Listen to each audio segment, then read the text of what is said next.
আপনাদের এলাকার কৃতি সন্তান এই বাচ্চু আখতারুজ্জামান বাচ্চুকে আপনি দেখে নিন। সে একজন সুশিক্ষিত এবং বিগত দিন আন্দোলন সংগ্রামের ঢাকার রাজপথের পরীক্ষিত শরীক ছিল। আমরা একসাথে জাতীয় স্বেচ্ছাসেবক রাজনীতি করেছি। সে আমাদের সবার প্রিয়, আমাদের চেয়ারম্যানের নির্দেশ ক্রমে আমরা এখানে এসেছি আপনাদেরকে দোয়া দেওয়ার জন্য। আপনাদের সন্তান, আপনারা তাকে যেভাবে চালাবেন সে সেভাবে চলবে, কারণ বাচ্চু হলো ইয়াং জেনারেশন যে আজকে কাজ করতে পারে, উনি যে শ্রমটা দিতে পারবে, রাত্র 12টা হোক 3টা হোক, বাচ্চুকে ডাকলে আপনারা পাবেন। কারণ সে খুব পরিশ্রমী, আমাদের সাথে আন্দোলন সংগ্রামে সে তখন দপ্তর দায়িত্ব ছিল।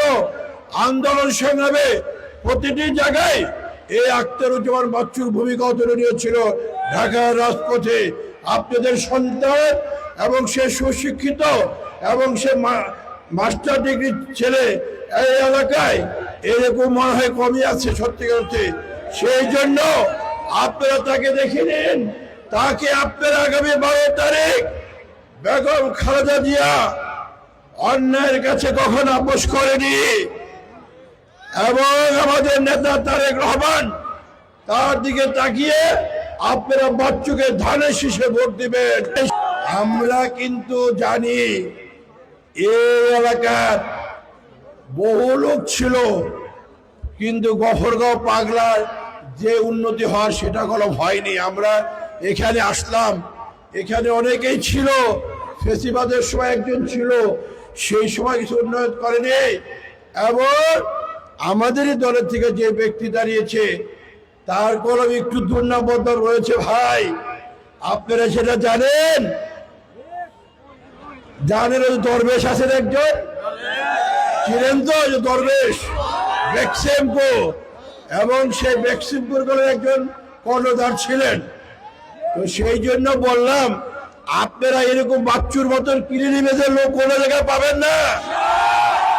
পরিষ্কার, তার কোনো দুর্নীতি নাই, ঢাকা শহরে কোনো বাড়ি নাই, সে শুধু রাজনীতি করতে, এটাই তার পরিচয়। আপনাদের কথা দিয়ে গেলাম, ইনশাআল্লাহ এখানে মন্ত্রী মিনিস্টার এবং আমাদের নেতা তারেক রহমান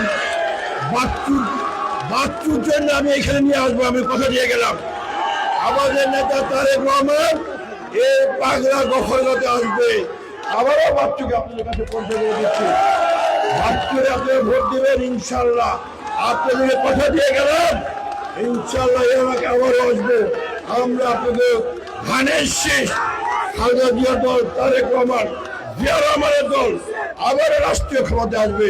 সবাই আপনারা ভালো থাকুন, ইনশাআল্লাহ আবার দেখা হবে।